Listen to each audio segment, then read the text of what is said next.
Yes, sir. Good morning, good afternoon, good evening, depending on where you are listening from and when you are listening. Welcome to yet another episode of Discover Together, the incoming podcast. As you would have gotten tired of me saying, we are still on our series, Types and Shadows, examining, chronicling, scrutinizing, and analyzing how much Old Testament characters mirror the ultimate cornerstone of the entirety of scriptures and the Christian faith, Jesus Christ. We look at Joshua today, and Joshua mirrors Christ in, well, it can be argued a number of ways, but we will look at three main ways. First of all, that name, Joshua. Why is the name significant? It's because the name is Yeshua. And what does it mean? Jehovah is salvation. And that name is essentially the name Jesus. Because Jesus also means Jehovah is salvation. So if you look at Hebrews 4, for example, in the old King James Version, you are going to scratch your head a bit. Because it says, if Joshua had given them, if Jesus had given them rest. Hebrews 4 verse 8. If Jesus had given them rest, he would not have spoken of another day. And then you go, if Jesus had given them rest, are you saying Jesus did not give people rest?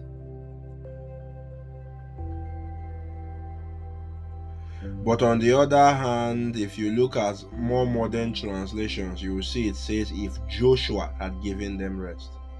It's because Jesus and Joshua are variants of the same name. So Jesus is the Greek equivalent. I mean, technically, the Greek equivalent is Jesus, because I don't believe there is J in the Greek language. But it's essentially the same name as Jesus.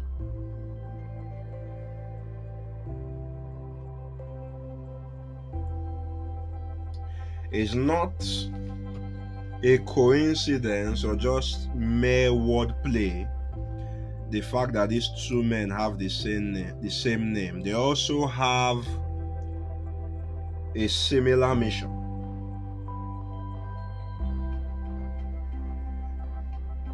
Remember, Joshua's mission was to complete the Exodus.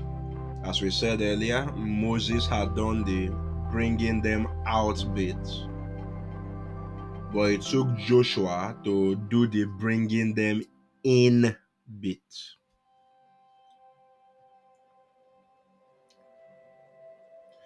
So it was Joshua's mission to usher Israel into the promised land. And that journey is a picture of salvation. Because when you look at Hebrews 4,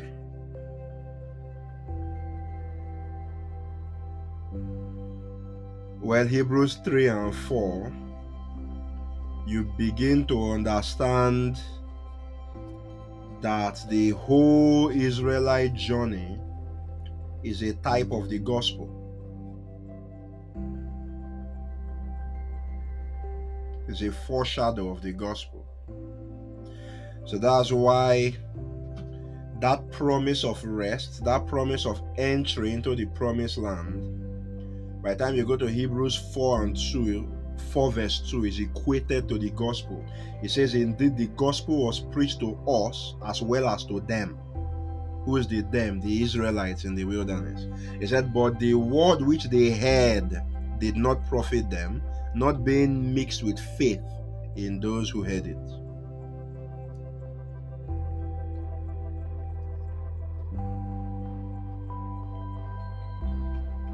So it caused their failure to believe a hardening of the heart.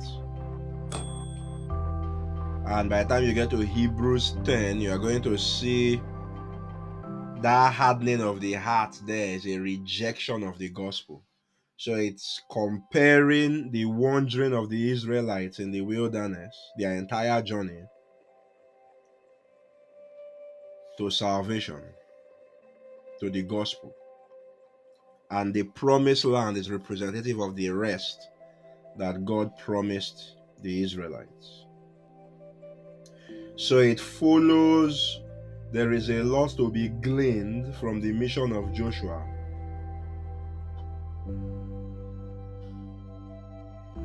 regarding our salvation. So first things first, it took believing. Just the way you have to believe that God raised Christ from the dead to be a partaker of the gospel, it took them believing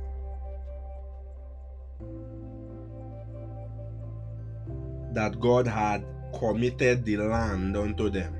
As a matter of fact, in proper context there, it's talking about in proper context in Hebrews 3 and 4, it's talking about what happened in Kadesh Barnea, I believe it was, when they sent out spies and only Joshua and Caleb came back with a good report.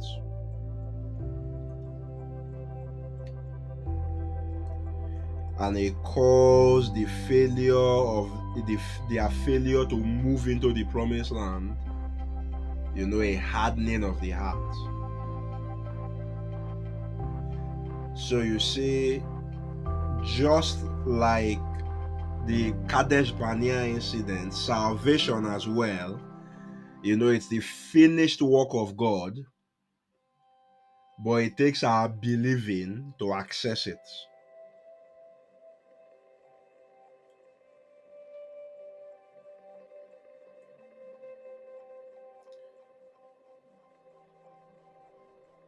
In this promised land narrative, we also see something interesting. God had promised them this land, yet it had to be conquered. They had to fight wars. It didn't come easy. What is the lesson there? Now remember,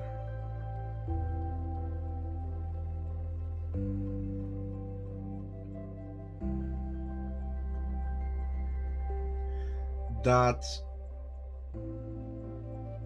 salvation is by grace through faith. It's something only God can do. And that's why when the disciples asked Jesus, if this is the case, who then can be saved? Jesus said, with men, this is impossible. But the things that are impossible with men are possible with God. So humanly speaking, salvation is impossible. There is nothing a human being can do to attain salvation. Just the way there was nothing the Israelites could do to bring themselves out of Egypt. There is nothing the Israelites could do to sustain themselves in the wilderness. God was their guide, in a pillar of fire by night, in a pillar of cloud by day. God was their sustenance. He fed them with quails and with manna from heaven.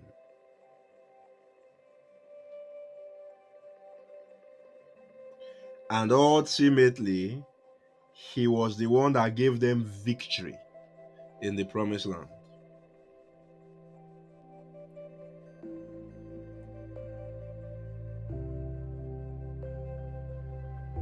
But despite this, God was very clear to them that, look, the victory they were going to get in the promised land was His victory, and they should not let their hearts be lifted up as a result.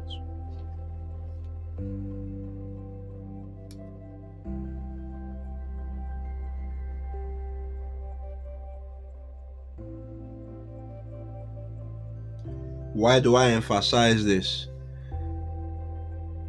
Because salvation is by grace through faith, But by the time you get to the book of James, you now start seeing something that looks like a conflict when it says faith without works is dead.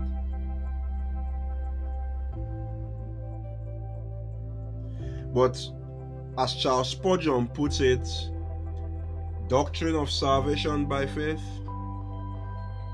doctrine of faith without works is dead. There's no need to reconcile them, because you don't reconcile friends. Those doctrines are friends, not enemies. If you believe, your works will reflect what you believe.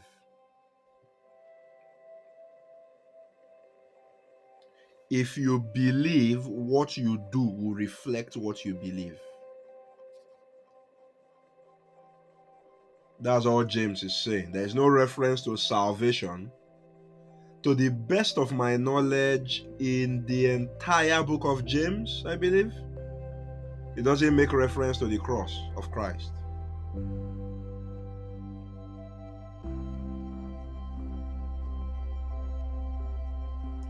So James was not telling you how to be saved. It was just telling you, let your works reflect your faith. Show me your faith by your works.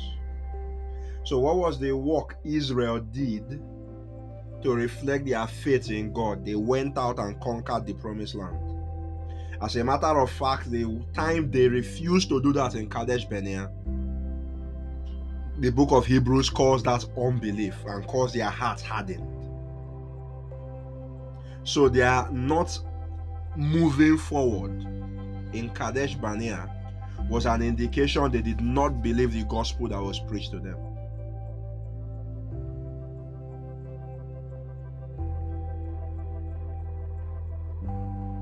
Salvation is exclusively God's work, grace through faith, not of yourself, a gift of God, lest any should boast.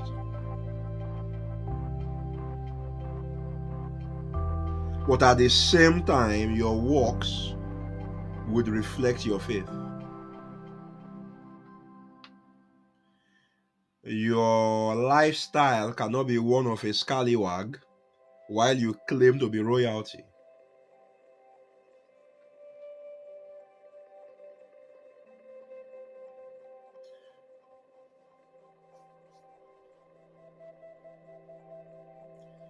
How did Joshua himself rise to prominence in the first place? Numbers 13:23, I believe. Himself and Joshua. What did God say about them in that verse?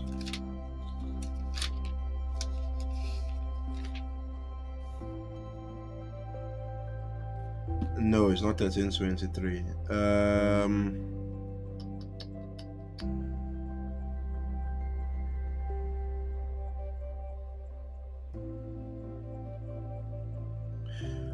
It's likely to be 13. 1 second.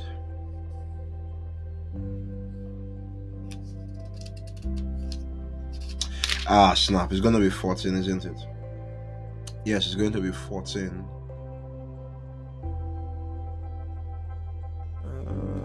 That's the rebels. This.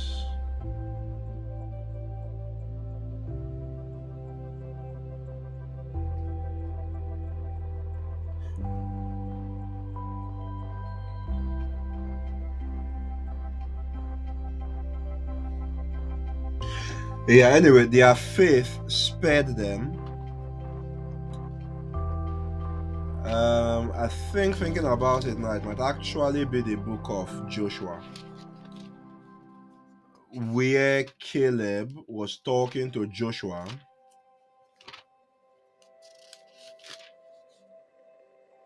and explaining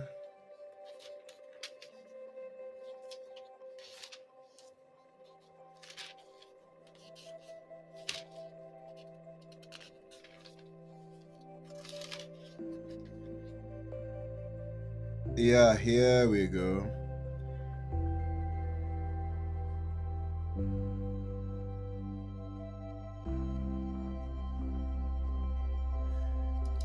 I knew it was. There we go. It's 1424 of Numbers, not 1323. 1424. It says, "But my servant Caleb, because he has a different spirit in him and has followed me fully."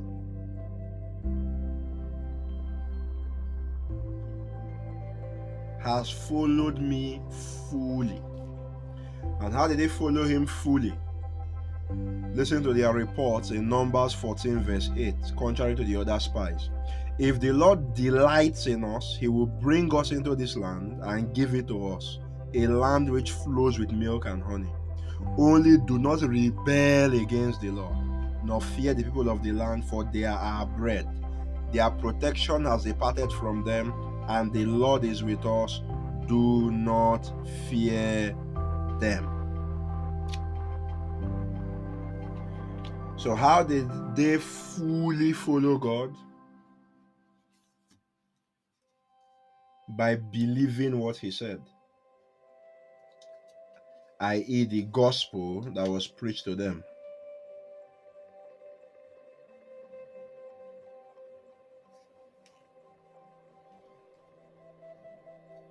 So, we can see how faith and works was important, or we can see that interplay between faith and works even in the mission of Joshua in bringing them to the promised land. The final point we can glean from Joshua is that there was always more to be done in his promised land endeavor. Joshua 13, verse 1. "Now Joshua was old, advanced in years, and the Lord said to him, You are old, advanced in years, and there remains very much land yet to be possessed." So there was always more to conquer. We will never fully understand the depths of salvation. That's why Paul says, "Thanks be to God for his unspeakable gift." The word unspeakable there in the Greek, it means that which cannot fully be uttered. Jesus, I believe it's John 17:3, he said, "This is life eternal, that we may know you, the only true God, and Jesus Christ whom you have sent." So if Jesus' definition of eternity is knowing God, that means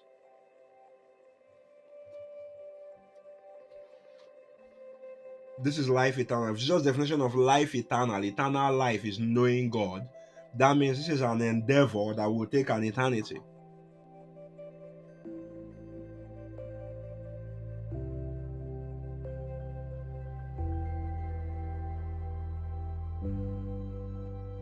So just as Joshua still had very much land to conquer,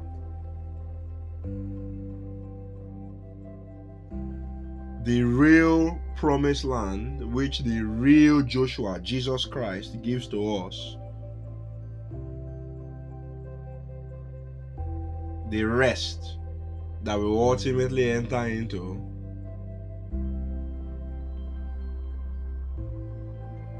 is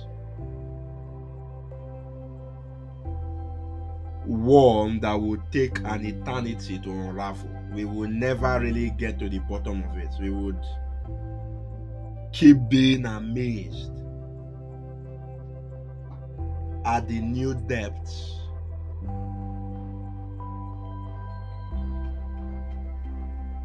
we discover.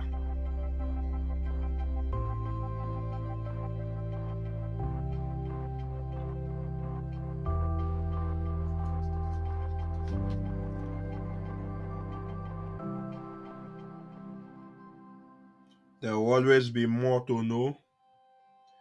There will always be more to understand. There will always be more to grow into. there will always be more to grasp.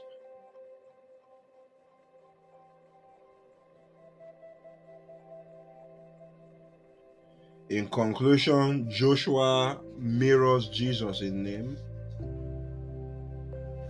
in mission. Joshua's mission was to cause Israel to inherit the promise of God. Jesus' mission was also to bring that about, to cause us to inherit the promise of God to Abraham. It says, in your seed all the nations of the earth will be blessed.